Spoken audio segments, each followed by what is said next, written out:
Hey everyone, welcome back to Little Shop of Nerds. I'm Mike. Julia. Hey, what's today's hint, Jules? So today's hint is bamboo. Today we're going to talk about another Studio Ghibli film.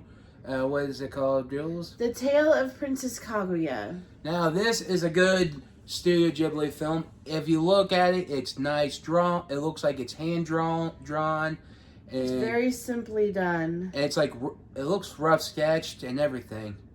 And I guess I did not know this. This was a Japanese, folktale? It is based, yes, it is based off of a Japanese folktale called, the actual name is so it is The Tale of Princess Kaguya, or just Kaguya Hime, which Hime means princess in Japanese. I actually have the, it is the original fairy tale here, and if we have enough time, afterwards, I'm going to read it. Alright, let's get right towards it. We'll try not to spend too long, and hopefully we'll get right to it. Alright, let's start off. It starts off opening up with a man in the bamboo forest, pretty much. And, I forget, what's his name again? I don't even remember his name. We're just going to call him Old Man. Old Man. Yeah, he's cutting down bamboo because he's a bamboo cutter. He sees a glowing stalk of bamboo and he goes towards it. And then a bamboo sprout rose up in front of him. And inside was this tiny little girl that was big enough to fit in the palm of his hand. And he took her home to his wife. And she turned into a baby. And she is crying because she's hungry. So they left to go find a wet nurse, but then the old woman suddenly started to be able to breastfeed the baby, even though she never had children. And I think at that point she was too old. And she just whipped her titty out and just stuck it in the baby's mouth. Pretty much, yes. That's what boobs are made for, guys. Boobs are made to feed children. And also to play with when we were bored. Their main function is to feed children. Come on. Tell me I'm wrong, though. The only boobs that you should be able to play with are those silicone ones that you bought when you dressed up as Mitsuri. And yet you played with them, didn't you? I did. Because they were it was interesting. All right, let's get off topic here. Like I said, pretty much she's growing at a fast rate, and pretty much the neighborhood kids are coming by, and she's a little bigger. She goes off help get some bamboo shoot. Well, did you notice that one of the kids always carried a baby on his back? Which is something that they do, or it was something that they did. Like the kids, the younger children would help take care, or the older children would help take care of the younger children, and he was always running around with his brother or sister on his back. There was a lot of like nudeness, like nudity, but and yet this was what a G movie. Yeah, but if you think about it, like yeah, it's different. This was more of like an artistic type of thing, because I mean that's how the Japanese people lived back in the day. Yeah, it's different. Children would always run around half nude. Either way, like I said, she goes to get some bamboo shoots with help with her father, and something happened, and she was petting a wild boar. Yeah, and I don't even know his name, but one of the older kids saved her, and they all became friends. So the neighborhood kids and this kid and her all became friends. At this point, she doesn't have a name. They just call her Little Bamboo. Just Bamboo, and like I said, they're just all having fun, everything else, and eventually the old man finds gold in the bamboo. And then they found fabric for robes, right? That or kimonos. Yeah, well, kimonos, robes, whatever. And he thought it was a sign to make her a princess and everything, and I think he got his wires crisscross. I mean, she technically is a princess. Yeah, but we'll tell you when we get further down. He leaves for a while, and then... Yeah, he kept going back and forth to the capital. Yes. And after a while, the Bamboo, she kept, playing with the kids, having fun in the village and everything, and pretty much then her father comes back and they say, hey, we're going to go to a capital, and they say, are we going to come back? And that was technically a no. Yeah, because she had made plans to make pheasant stew with the other neighborhood kids. I honestly think that all of that took place in less than a year. So they go off to the capital, and her father had bought like a mansion for them to live in, with the gold that he had gotten, and he hired some servants. So at this point, they were extremely wealthy. They hired a teacher to teach Bamboo how to behave like a princess, and she didn't like it. She was wild. Yeah, and she's a kid. What do you expect? Yeah. And like I said, they're doing everything and try to teach her some new ways, try to excuse me, be more interesting, like playing instruments or whatever, doing calligraphy, painting, Yeah, and so they had this guy come over who was going to name her. And he saw her being wild with the cat. Like, she was chasing this cat and she was just being free, and how she used to be in the village. And he liked what he saw. And then he saw her when she was more refined, and he named her Kaguya, which that is now her name, Princess Kaguya. Yeah. She did run away at one point. Yes, because people didn't think she was in, because she was hiding behind a, was it some kind of screen? She apparently,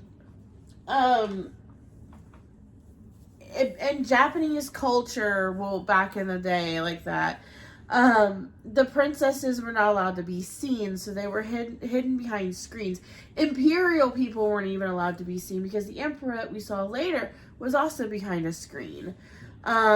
Yes. So it was just something about, because the imperial family of Japan, if you guys don't know, is seen as being descendants of a god, of the sun god, I do believe. Something like that.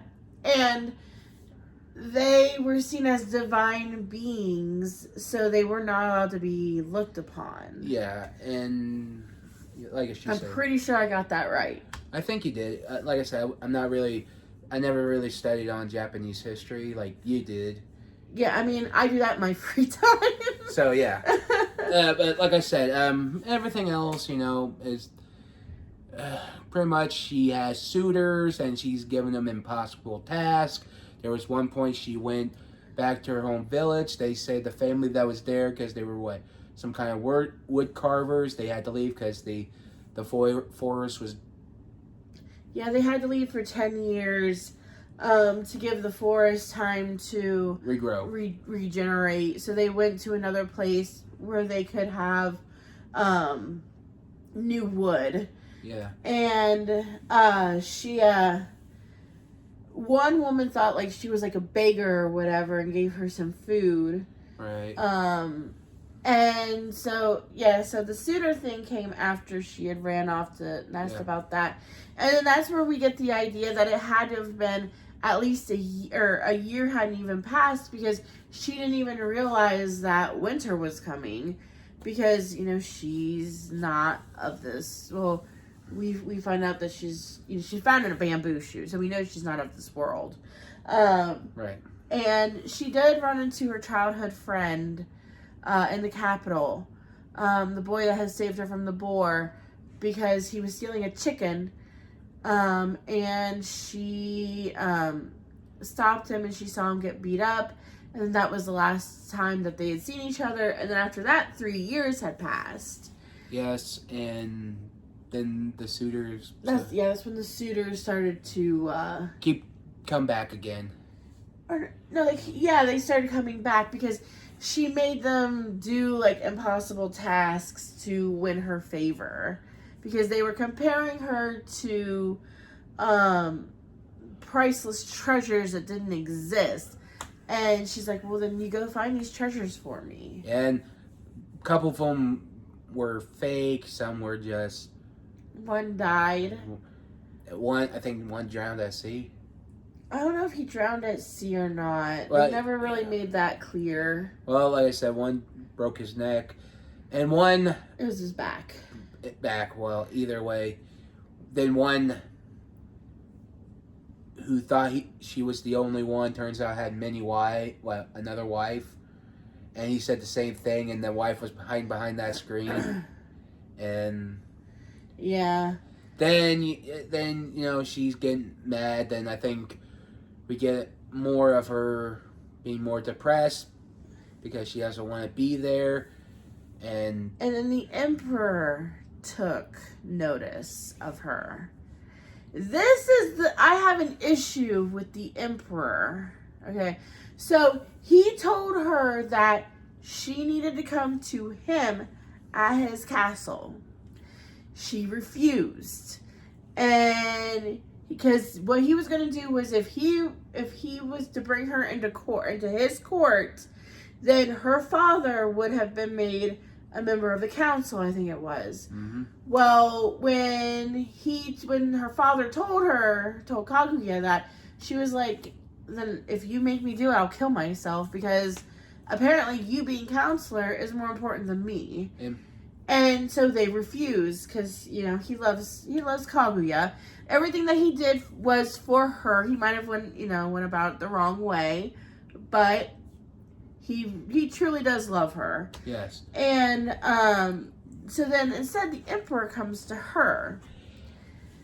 And then he hugs her from behind. He touches her without consent. Consent is so big, like. Mm-hmm. But I didn't like that either. So I understand. Okay, so consent is important, but I also understand that at this time period, men were seen as don't say it. Better than women. And he thought that he had the right to claim her as his own. And that's how it has been in history before.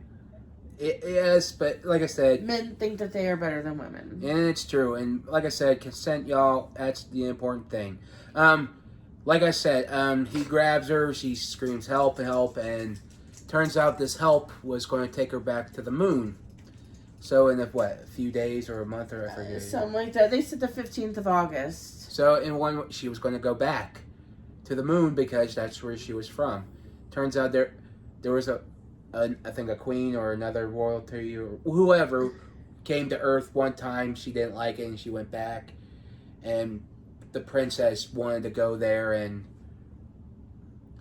she loved it, but I guess how things were, now she hates it. She wanted to stay on Earth. She did go back to her village one last time, or where they used to live, and she ran into that same childhood friend, and they were talking about running away together, but he had been married and had a child. So this guy was willing to abandon his wife and child to run off with Kaguya. And I'm just kind of like,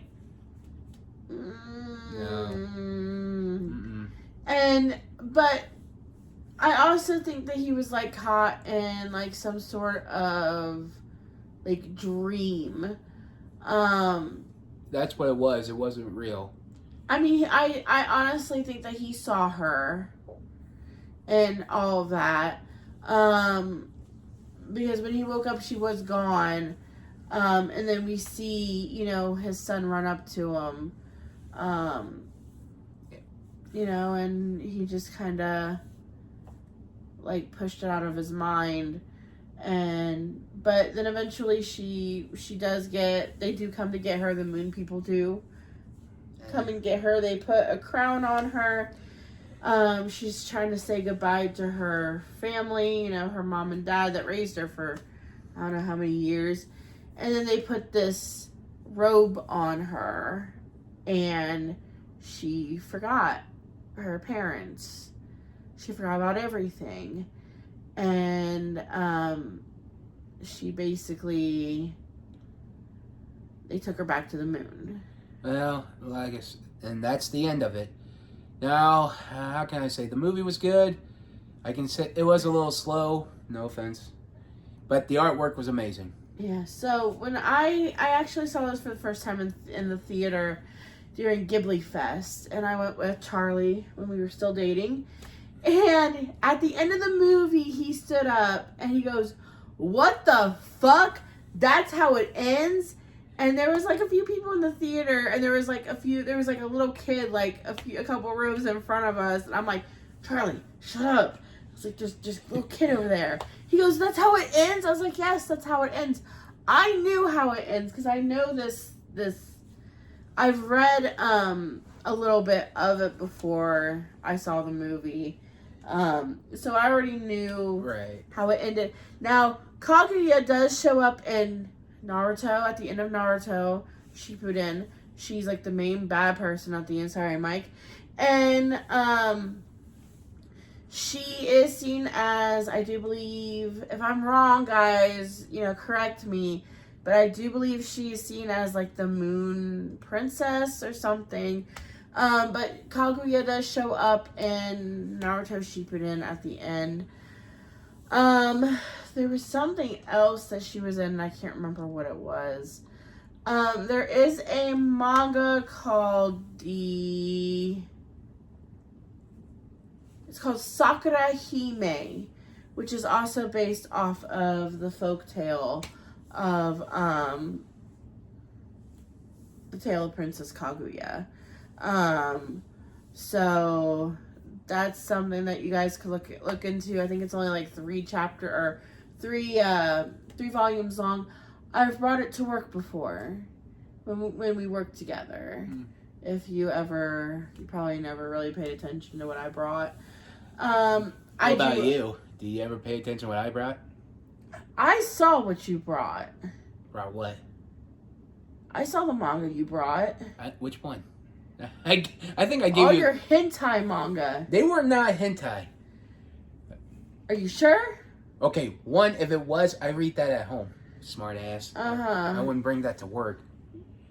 I gave you a couple of mangas, remember? And you know. Yeah, I still haven't read them yet. I still have one over here that you gave to me a while ago that I need to read and return back to you. Oh yeah, you need to get that second volume. Yeah. So, since we have a little, the video's only been about 18 minutes, I'm going to go ahead and read the actual tale to you guys. It's not very long. It's a few pages. So, it says, once upon a time, in a certain village, there was an old man called Taketori no Okina. I probably butchered that. The old man who cuts bamboo. That's what that meant. Who lived with his wife. Every day, the old man cut down bamboo in the bamboo grove and used it to make things like baskets and hats. One day, as he entered the bamboo grove as usual, he found a bamboo stalk that was glowing around its base. When he carefully cut it open, he found a tiny, beautiful girl. The old man brought her home, and he and his wife began raising her as their own with great care. In the following days, while cutting bamboo in the grove, he kept finding gold nuggets in the bamboo stalks. Soon, the old couple became rich. Within 3 months, the girl became a very beautiful young lady. The old couple dressed her in gorgeous kimonos and named her Kaguya Hime, or Princess Kaguya. Kaguya Hime's beauty became the talk of the town, and 5 noblemen came forward with proposals of marriage. But the princess did not want to marry anyone. The old man also wanted to live with Kaguya Hime forever, but was worried about who would take care of her when he passed on. So he recommended she select and marry someone who loved her earnestly. The princess could not argue. I will ask each of these 5 men for something that I want and marry the one who is able to bring the item to me, she said. The first nobleman, Prince Ishisukuri, was requested to bring her a Buddha's sacred stone bowl from India. He went into hiding for 3 years to pretend he traveled to and from India. He found a black stone bowl and delivered it to Kaguya Hime, but she saw through the lie. This bowl isn't luminous enough, she said. It isn't the real thing. The second man, Prince Kuramochi, was requested to bring a single gold branch from a tree on Mount Harai that had roots of silver and nuts made of pearl. This man pretended to go to Mount Harai and brought back a gold branch with pearl nuts that had secretly been made by a craftsman. Unfortunately for him, at the moment he delivered the branch, the craftsman came along complaining he had yet to be paid, exposing Prince Kuramachi's lie. The third nobleman, Lord Abe, Minister of the Right, was requested to bring a garment made from the fur of the fire rat from China. Because this man was wealthy, he was able to order it from a merchant by paying a large sum of money. Before long, a beautiful garment made of deep blue fur with golden tips arrived. It looked so authentic that Kaguya Hime started to worry. If it's real, then it must be fireproof, she said, and had it set on fire. Within seconds, the garment disintegrated in the flames, putting the princess's heart at ease. The fourth man, Grand Chancellor Otomo, was requested to bring a 5-colored jewel that had been embedded in the neck of a dragon. He set out alone, rowing into the vast ocean. After a while, he spotted a dragon. Just as he aimed his bow and arrow at it from the boat, the dragon took off with a roar. The dragon showed its anger by creating lightning and a monstrous wave that swallowed the Grand Chancellor and his boat. A couple of days later, locals found his unconscious body on the shore, clothes tattered. After receiving care from the locals and regaining consciousness, he opened his eyes, which were red and swollen like plums. The dragon was like thunder and lightning, he gasped. I almost died. Kaguya Hime made a terrible request. The fifth man, Middle Counselor Iso no Kami, was requested to bring a cowrie shell believed to come out of the swallow when it lays its eggs. After much research, Iso no Kami got into a basket, had some people pull him up to the roof with a rope pulley. He felt around where the swallow laid its eggs and snatched a hard object, but at that moment the rope snapped, causing him to fall and break his back. He was never able to stand again. Furthermore, the thing that he had snatched wasn't a cowrie shell, but a lump of cold, hardened feces. He fell into a depression and died not long after. Rumors of Kaguya Hime's beauty even reached the emperor. He also fell for her as soon as he saw her face and asked her to serve him at the imperial court numerous times. However, Kaguya Hime sternly refused his proposal.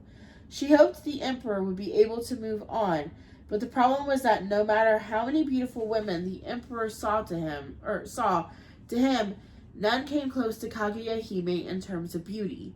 So the emperor continued to write letters to Kaguya Hime, which she responded to politely. A few months later, Kaguya Hime started weeping whenever she gazed at the moon. The old bamboo cutter asked her why. I'm actually not a human from this planet, she replied. I am from the moon. To cut a long story short, my moon parents sent me here to Earth for a short period of time. But the time for my return has come. On the night of August 15th, my entourage from the moon will come get me. But the two of you have taken care of me with more kindness than my own parents did, so it breaks my heart to part with you. The old man shared the details of his conversation with the emperor and begged him to help protect Kaguya Hime. August 15th soon arrived. The emperor obliged, sending 2,000 warriors to the old man's house for protection. At midnight, the moon grew brighter and brighter, lighting everything up as if it was daytime. Then clouds appeared with about 100 people standing on them. They stepped off the clouds and lined up, floating in midair. The warriors that were standing ready suddenly lost their strength and spirit, as if a wave of absent-mindedness had washed over them and they couldn't do anything. One of the figures that had been floating in midair approached the bamboo cutter. "The princess's punishment is over, so we're here to take her back now," said the figure. "Return her to us quickly." When the old man hesitated, she said, "Princess, you really shouldn't be in a dirty old place like this." At that moment, a silver chariot approached the old man's house. Suddenly, all the doors to the house slid open silently, on their own, and Kaguya Hime glided out. She gave the old man letters she had written for the old couple and the emperor, along with a bag containing the medicine of everlasting life. Then she got into the chariot and ascended high into the sky. All the old man and his wife could do was cry. Neither the old couple nor the emperor took the medicine of everlasting life, because they thought it would be meaningless to have a long life without Kaguya Hime in it. The medicine was burned at the top of the mountain closest to the heavens. Since then, the mountain has been called Mount Fushi, and it is said that the smoke from the burning Fushi medicine can still be seen to this day. That's the end. That was in the book Japanese Folk Tales for Language Learners. I have done a short on this book before. And I did mention that The Tale of Princess Kaguya was my favorite folk tale. And it's in this book that my sister got me for Christmas. All right, let's get to our next week's hint. So next week's hint is going to be Dragon, and I am excited to talk about this one. Yes. All right, like I said, we got like and subscribe. What's your favorite Studio Ghibli film? If you listen to that story that Jules just read, put in the comments below. Or if you have your favorite fairy tale, put in the comments. Yeah. So, sorry my voice is a little off. I do have a cold. Nothing I can do about that. I'm trying to get over it. So, apologize if my voice sounds like shit. But yeah, like Mike said, subscribe, all that jazz. And we will talk to you guys later. Bye.